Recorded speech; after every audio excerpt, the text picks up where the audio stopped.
Dear viewers, இன்னைக்கு மகாராஜா அப்படின்னு சொல்லி விஜய் சேதுபதி படம் உலகம் முழுக்க ரிலீஸ் ஆகிருக்கு.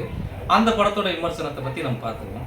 முதல்ல பற்றி ஓப்பனிங் சீனில் பார்த்தீங்கன்னா, அவர் விஜய் சேதுபதி ஒரு கடையிலேயே வந்து பொம்மை வாங்குற மாதிரி ஒரு காட்சி வச்சுருப்பாங்க.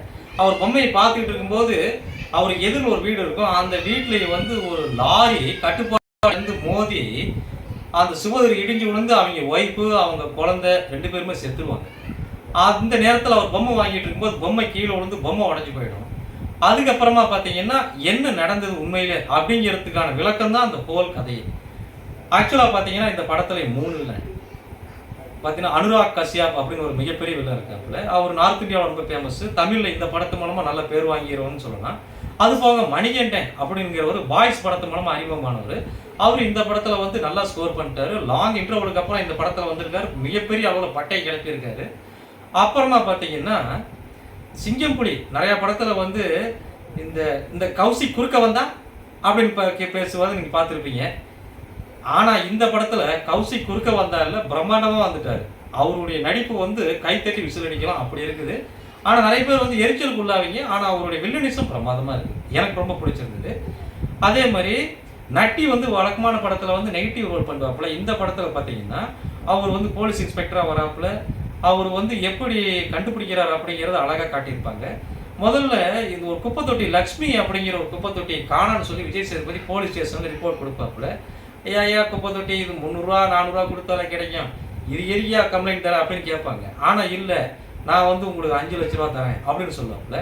அதுக்கப்புறமா செயல்படுவாங்க அந்த கேஸில் ஒரு மும்முரமாக. அதுக்கப்புறமா வந்து பார்த்தீங்கன்னா கொஞ்ச நாட்களுக்கு அப்புறம் பார்த்தீங்கன்னா இவர் பிரியாணி பஜ்ஜி போண்டாலாம் போலீஸ் ஸ்டேஷனில் வாங்கி கொடுத்துக்கிட்டே இருப்பார். போலீஸ் ஸ்டேஷனில் வந்து நகர்வு ஏற்படாது. அதுக்கப்புறம் இன்னும் 2 lakhs இன்க்ரீஸ் பண்ணி 7 lakhs நான் தரேன் அப்படின்னு சொல்லுவார். அதுக்கப்புறமா கேஸில் வந்து நல்ல ஒரு முன்னேற்றம் ஏற்படும். சிங்கம் புலிவோ, மணிகண்டன், இந்த அனுராக் கஷ்யப் இவங்க 3 பேர் சேர்ந்து அந்த விஜய் சேதுபதி பொண்ணை வந்து பார்த்தீங்கன்னா தாக்குதல் பண்ணிடுவாங்க. அதுலேயும் சிங்கம் புலி வந்து அந்த பொண்ணையை ரேப் பண்ணிடுவாங்க. அது ஜனங்களுக்கு வந்து ஒரு முகம் சொல்லி ஏற்படும். எஸ்பெஷலி இந்த மணிகண்டன் வந்து ரொம்ப அற்புதமாக நடிச்சிருக்காரு. அப்புறமா பார்த்தீங்கன்னா அனுராக் கஷ்யப்புடைய ஒய்ஃபாக வந்து அபிராமி வந்து நடிச்சிருக்காங்க. அவங்க வந்து யதார்த்தமான ஒரு ஒய்ஃபுடைய ரோலுக்கு எப்படி இருக்கணுமோ அப்படி நடிச்சிருக்காங்க. ரொம்ப நல்லா கலக்கியிருக்காங்க. அனுராக் கஷ்யப் பற்றி சொல்லி ஆகணும். அவர் பகல் நேரத்தில் வந்து எலக்ட்ரிக் ஷாப் வச்சு நடத்திட்டு இருப்பார். நைட்டு நேரத்தில் வந்து இன்னொரு கூட்டாளியோடு சேர்ந்து திருட போவார். இவங்க 2 பேரும் எங்கெங்கெல்லாம் போய் திருடலாம், எப்படி திருடலாம் அப்படின்னு பிளான் போடுறது தான் இவங்களுக்கு வேலையாகவே இருக்கும். அதே மாதிரி பார்த்தீங்கன்னா இந்த படத்துலேயே அந்த அனுராக் கஷ்யப் வந்து ஒரு கட்டத்தில் போலீஸ் அதிகாரிகளால் கைது செய்யப்படுவார். அந்த நேரத்தில் எதிரில் வந்து விஜய் சேதுபதி நடந்து வருவார். அவன் நினச்சிக்குவான் இது நான் கைது ஆனதுக்கு காரணமே இந்த விஜய் சேதுபதி தான் அப்படின்னு நினச்சி ஒரு நெகட்டிவான ஒரு ஃபீலிங் வந்து விஜய் சேதுபதி மேலே ஏற்படும். ஆனால் அந்த சீன் வந்து ஆனால் உண்மையிலே அப்படி இருக்காது. அவர் வந்து அவங்க குழந்தைக்காக வாங்கின செயினை, பர்த்டே செயினை ப்ரெஸ் கொடுக்கலான்னு வந்திருப்பார். சலூன்லேயே மறந்து விட்டு வந்திருப்பார் அனுராக் கஷ்யப். அதை கொடுக்கறதுக்காக இந்த விஜய் சேதுபதி வந்திருப்பார். ஸோ அவர் வந்து பாசிட்டிவான மைண்ட் செட்டில் வந்திருப்பார். இவர் ஆனால் நினைச்சது வந்து தப்பாக நினச்சிக்குவார்.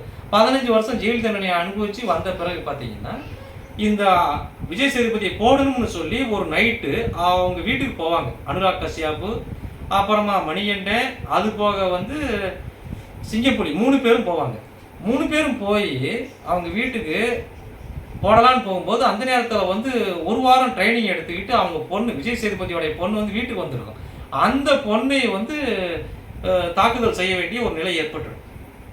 ஓகேவா? அதுக்கு பிறகு தாக்குதல் ஏற்பட்ட பிறகு பார்த்தீங்கன்னா இவங்க வந்து நேரம் ஆயிடுச்சுன்னு கிளம்பிடுவாங்க. கிளம்புன பிறகு என்ன ஆகிடுவாங்கன்னா அதுக்கு பிறகு விஜய் சேதுபதி ஷூ வாங்கிட்டு வீட்டுக்கு போவாப்புல. வீட்டுக்கு போய் பார்த்தா புள்ள வந்து அகோரமாக இருக்கும். கொண்டு போய் ஹாஸ்பிட்டலில் சேர்த்துவாப்புல.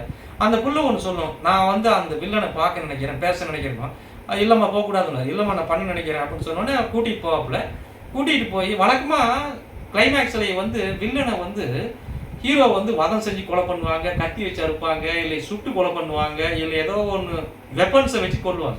ஆனால் இந்த படத்தில் அது மாதிரி எதுவுமே இருக்காது. சும்மா அடிச்சிருவான் விஜய் சேதுபதி. அதுக்கப்புறம் பார்த்தீங்கன்னா வில்லன் வந்து விஜய் சேதுபதி கையில் இருக்கிற பொண்ணு தாம்பூன்னு நினச்சி உணர்ந்துருவான் ஒரு நிலையில். எப்படின்னா அந்த செயின் வந்து கொடுக்கும்போது உணர்ந்துருவான். அதனால் விஜய் சேதுபதி பொண்ணு சொல்லும், நான் அந்த வில்லனை பார்க்கணும், நான் வந்து என்னை ரேப் பண்ணா அவன்கிட்ட 4 வார்த்தை பேசணும்னு சொல்லுவான். அந்த பொண்ணு சொல்லும். அதுக்கப்புறமா பார்த்தீங்கன்னா இவர் விஜய் சேதுபதி அந்த அனுராக் கஷ்யப்பை ஒரு பில்டிங்கிலேயே ஒரு பெரிய உயரமான கட்டடத்துக்கு மேலே போய் சண்டை போட்டு தாக்குதல் நடத்தி அவனை கீழே வந்து உழுவு வச்சிருவார். அதுக்கப்புறம் விஜய் சேதுபதியோடைய பொண்ணை வந்து ஃபோன் பண்ணி வர சொல்லி அதுக்கப்புறம் பேச வைப்பார்.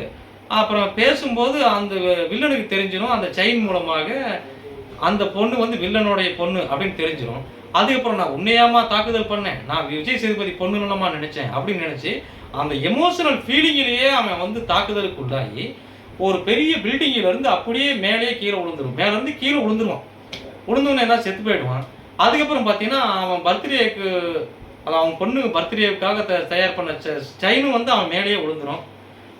அவனுடைய வில்லன் விழுந்த உடனே அவன் வாயிலிருந்து வர்ற ரத்தம் வந்து அந்த பொண்ணு நடந்து போன பாத சுவடு மேலே விழுந்து ஃபுல்லாக ஃபில்லப் ஆயிடும்.